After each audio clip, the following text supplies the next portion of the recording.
नमस्कार. आयशाच रसोईमध्ये आपलं खूप खूप मनापासून स्वागत आहे. आज मी सोलकढी बनवणार आहे. सोलकढी ही नारळाच्या दुधापासून आणि कोकमपासून बनवली जाते. तर त्यासाठी बघा मी इथं नारळ घेतलेला आहे. कट करून हे बघा ओला नारळ आहे. त्याची पाठीमागची काळी साल काढलेली आहे आणि हा असा कट करून घेतलेला आहे बघा मी नारळ एक वाटी. आणि हे जे कोकम आहे आमसूल हे मी भिजत घातलं होतं एक 10 मिनिट. आणि इथे बघा मी मिरच्याचे तुकडे घेतलेले आहेत 5-6 आणि एक 2 ते 3 लसूणच्या पाकळ्या घेतलेल्या आहेत. कोथिंबीर कट केलेली, अगदी चिमूटभर साखर आहे आणि मीठ चवीप्रमाणे. साखर ऑप्शनल आहे, तुम्हाला पाहिजे असेल तर तुम्ही घालू शकता, नाहीतर तुम्ही स्किप पण करू शकता. चला मग आपण रेसिपीला सुरुवात करूया. तर सगळ्यात पहिल्यांदा आपल्याला या मिक्सरच्या भांड्यामध्ये नारळाचं दूध काढून घ्यायचं आहे बघा. हे बघा नारळाचे तुकडे मी याच्यामध्ये टाकते. त्यामध्येच मी हे 2-3 हिरव्या मिरचीचे तुकडे टाकणार आहे आणि या लसूण पाकळ्या 2 ते 3, थोडीशी कोथिंबीर. हे आपल्याला मिक्सरला फिरवून घ्यायचं आहे, पाणी घालून मिक्सरला फिरवायचं आहे.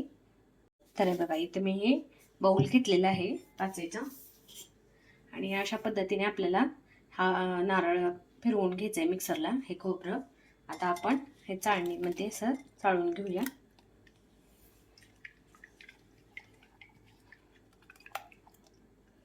असं प्रेस करून आपल्याला हे याचं दूध काढून घ्यायचं आहे. सोलकढी ही मालवणी कोकणी जेवणासोबत पिली जाते. सोलकढी पिण्याचे खूप फायदे आहेत. उन्हाळ्यामध्ये पितात कारण की शरीराला थंडावा मिळतो सोलकढीमुळे आणि त्यामध्ये कोकम असल्यामुळे आपल्याला जी ॲसिडिटी होते ती होत नाही सोलकढी पिण्याने. अशा पद्धतीने याचं दूध काढून घ्यायचं आहे बघा आपल्याला.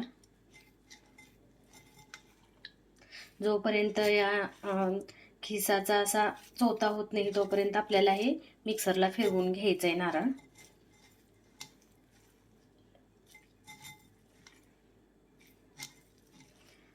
आणि सोलकढी हे हलक्या कॅलरीजचं पेय आहे, त्याच्यामुळे वजन पण आपलं नियंत्रणात राहते.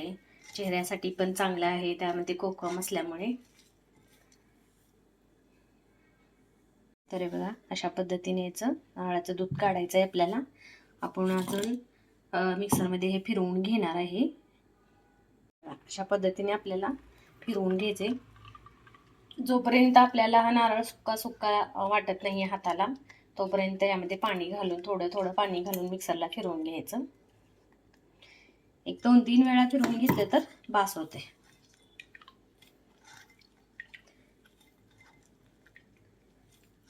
आणि सोलकढी जेवल्यानंतर प्यायची असते, त्यामुळे आपलं जे आपण जेवलेलं असतो अन्न असतंय ते पचण्यास मदत होते बघा. अशा पद्धतीने आपल्याला प्रेस करून याचं दूध काढून घ्यायचं आहे नारळाचं.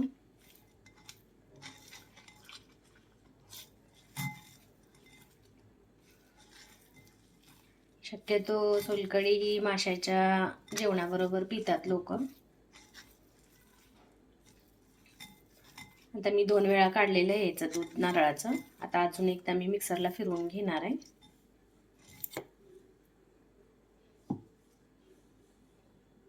हे बघा तिसऱ्या वेळेस फिरवल्यानंतर पूर्ण असं पाण्यासारखं दिसते. याचा अर्थ असा की आता याच्यामधून नारळामधून या दूध निघणार नाही आपल्याला. 3च वेळा मी फिरवून घेणार आहे बघा. पूर्ण चोथा झालेला आहे याचा आहे बघा.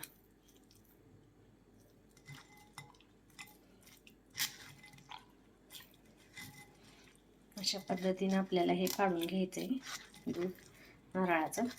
खूप सोपी आहे रेसिपी, करायला एकदम झटपट होणारी आणि शरीराला पौष्टिक अशी आहे.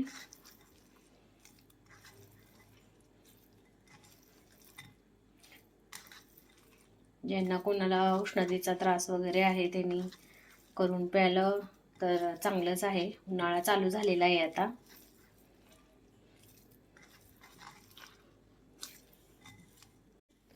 हे बघा पूर्ण याचा चोथा झालेला आहे आता. आता आपण हे काढून टाकूया. तर बघू शकताय तुम्ही, हे बघा नारळाचं दूध आपलं मी काढलेलं आहे. अगदी दाटसर आणि घट्टमुट्ट झालंय बघा दूध हे मस्त. आता आपण यामध्ये हे पहिला असं कुस्करून घ्यायचं आहे बघा, हे कोकमचा रस काढून घ्यायचा आहे आपल्याला. एक 5-10 मिनटं आपण भिजायला घातलं तर भिजतंय व्यवस्थित हे. जर तुमच्याकडे आमसूल नसेल तर तुम्ही कोकमचा जो आगळ मिळतो, तयार आगळ, तो पण वापरू शकता. तर हे बघा अशा पद्धतीने मी हे गाळून घेतलेलं आहे. चौथा सगळा टाकून दिला आहे. थोडीशी चिमूटभर आपल्याला साखर घालायची त्यामध्ये. तुम्हाला पाहिजे असेल तर घाला तुम्ही, जर कोणाला आवडत नसेल साखर घालायला तर स्किप करू शकता. हे बघा मी थोडीशी साखर घातलेली आहे.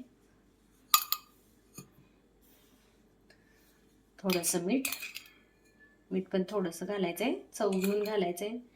कारण आपण हा जो कोकमचा हे काढलेला आहे, रस काढलेला आहे, तो घालणार आहे त्यामध्ये. आंबट असतो तो. मिरचीचे 3-4 तुकडे आणि हा रस आपण घालणार आहे याच्यामध्ये. असं ढवळत राहायचंय रस घालताना.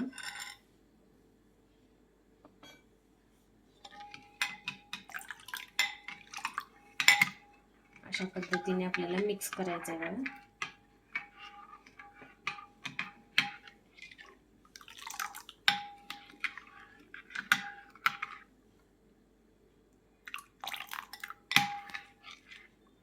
कलर त्याचा चेंज होतोय बघा.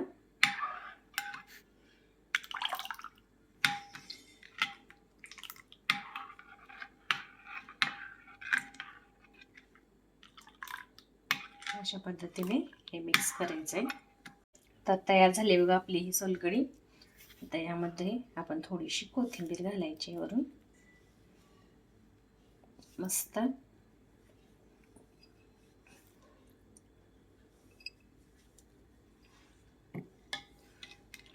हे बघा तयार आहे आपली अशी कोकणी मालवणी सोलकढी. झटपट होते बघा.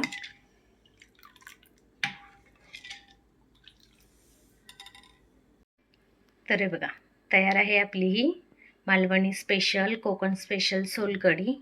नारळाच्या दुधाची आहे बघा ही. नारळाचे दूध आणि कोकमची सोलकढी.